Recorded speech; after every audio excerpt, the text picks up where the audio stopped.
Once we blame somebody, we take all the responsibility for ourselves and put it on somebody else, and blame turns us into a victim.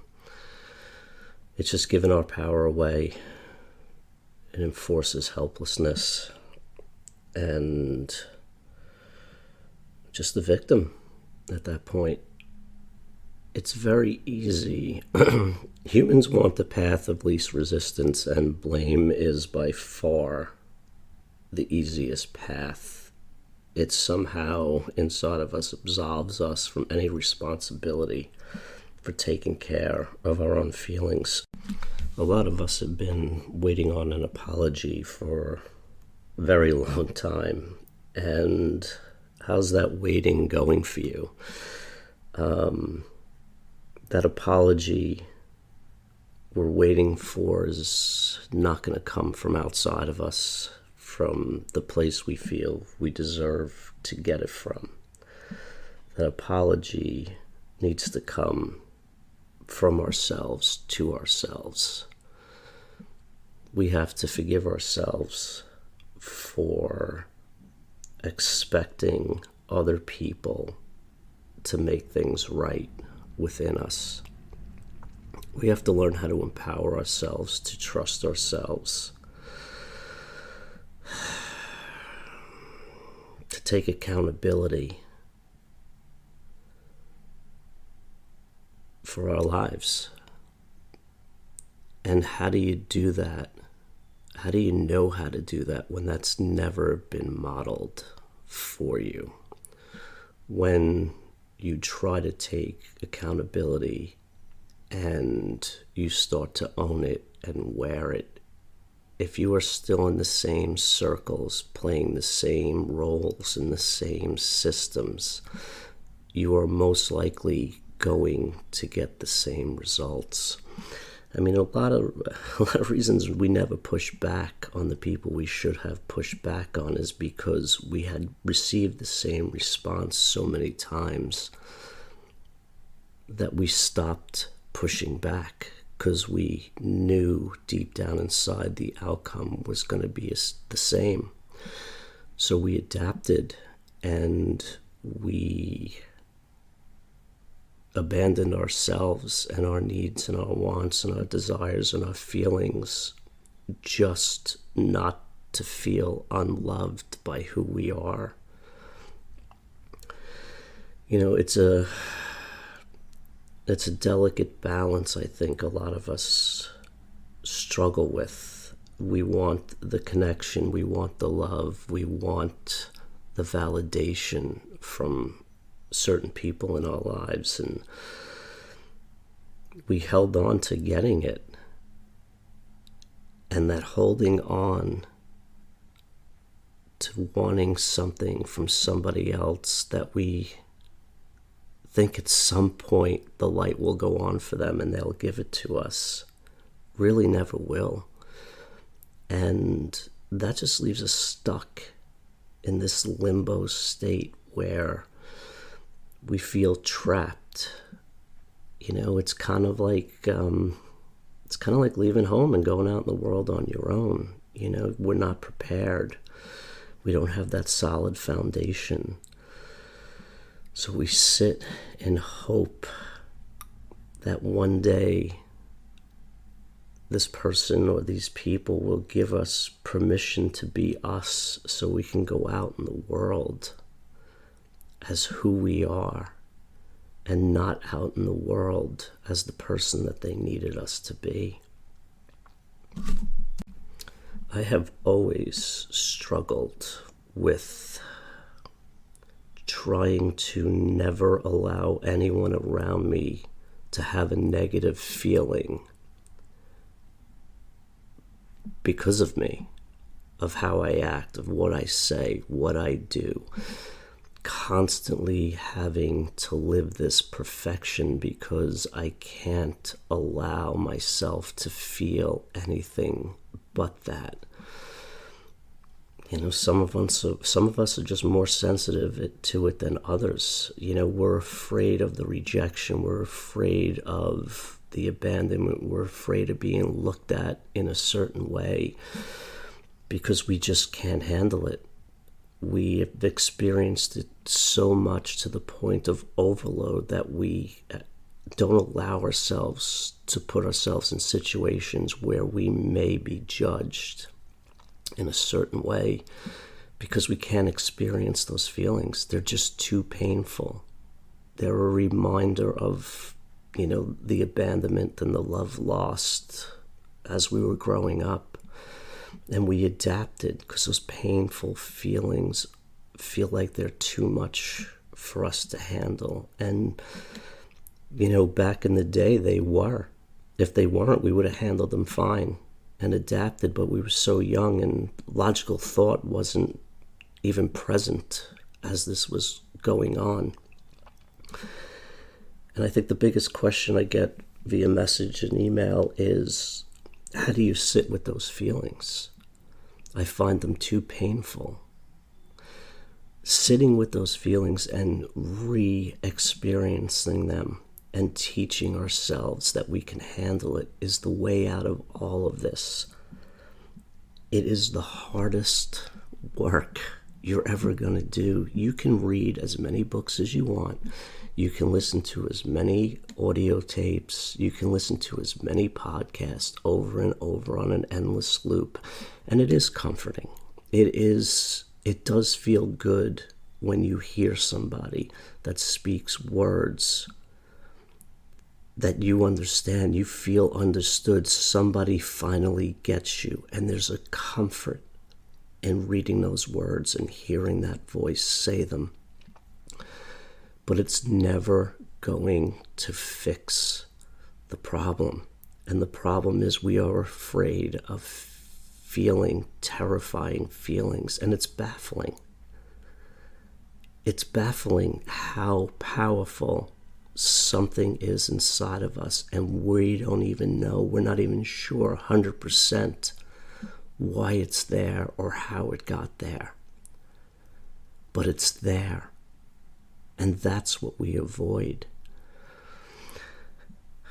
I'm tired of avoiding them. I'm tired of feeling them and trying to escape them. It is very difficult to sit with them. And it's practice. It's like anything else.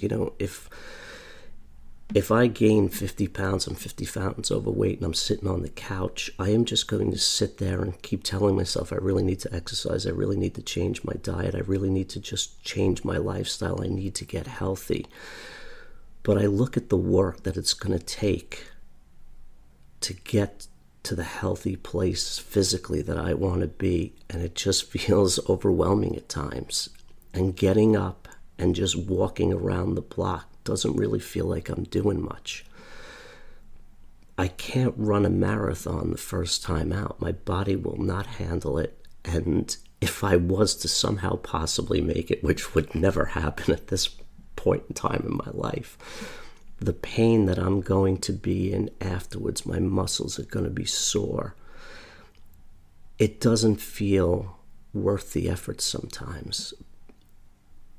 I had the equivalent of those feelings with sitting in the pain and sitting with the feelings I didn't want to. And I started to think about it as exercise. I have to start off small. First I got to get off the couch. Then I got to walk to the end of the driveway. Then I have to walk around the block. And eventually you get up to 1 mile, 2 miles, 3 miles. It's the same with sitting with these feelings. People keep expressing how painful it is and how they can't sit still and how they can't take the feelings that come up. You're not going to be able to sit with them for an hour the first time out. It may be 30 seconds. It may be a minute. It may be 5 minutes. You do it for as long as you feel like you can, and then you do it a little bit longer. It's so important to re-experience this. Listen, we all wish we had that easy life where we don't have to go through this and do this work. We all wish that we could be in denial and not feel it. You know, we look at other people who seem to skate through life without having these nagging emotions, bringing them down and controlling every aspect of their life. If you're listening to this, you're not one of those people. And you're going to have to do the work. You're going to have to sit with them. And you're also going to have to act through them. You're going to have to fight through it. I feel a fear. And I sit and I figure out 8 or 9 other things that I could possibly do to avoid doing the one thing that I don't want to do. The shift comes where it's like, I need to do the one thing that I'm avoiding, because those feelings come up and they're paralyzing. We have to walk through that fear. We have to sit with feelings, and we have to act through those feelings, as painful as they are. They may feel like death, and maybe at one time that feeling felt true, but we're reliving voices and tapes and old scenes that don't exist in this moment. And we have to teach our body, our cells, and our brains that what is going on right now is not what was going on back then. The only way to bridge that gap is to start feeling those feelings so you can connect the dots backwards to the original pain. And that's what we want to get to. We want to get to that original pain and feel it and experience it and relive it as if we were there in the moment. And then we will have that emotional hangover, that emotional vulnerability that sits with us afterwards because we feel exposed and unprotected. And that's where the rebuilding comes in, when you start to experiencing these things that had happened to you, that have altered your life for so long. And we can strip ourselves down to those moments that had happened. We can rebuild ourselves with a strength, with a foundation that is built on truth and not on fear. And the only way to rebuild your life is to experience it as an adult, as now, where you will be the one that's parenting yourself. You will be the one that's there for you. You will not abandon yourself. The more we avoid and mood alter from the fear, we are just recreating the abandonment that we had felt. We have to be there for us. We have to go back in time and hold our hand through it. It's that part that we have split off with fear that we need to reintegrate back in our lives. This is a very, very slow, long, painful process. And it's going to come in waves. You're going to do it for a while and you're going to be like, that's it, I am done for a while. We can't live in the darkness 24/7. As you start doing this work, reward yourself with things that feed your soul, that you enjoy, that you feel good with. Get out in nature. Go do the things that make you feel alive. There's a balance. We do not have to sit in fear all the time. The more we go into the fear, the less we need to live in it. Slowly do the work and be extremely patient and forgiving of yourself. Forgive yourself where others wouldn't apologize and could not be there for you. You are now your own parent. Start parenting yourself. Start loving yourself. Start seeing yourself as a child and imagining what it was like as a child to experience all you did. If you had seen another child go through something that you went through, the compassion you would have for them is the compassion you need to give for yourself. Stop being so hard on yourself. Stop being afraid of going into the fear and the feelings. You can do it. You're strong enough. This is how we will learn how to trust ourselves and feel competent and empowered. I hope you guys have a great day. Thanks. Bye-bye. Thanks for listening. You can contact me at joeryan.com. Follow me on Instagram at joeryan. And if you want, you can leave us a review on iTunes. That'd be great. All right, take care.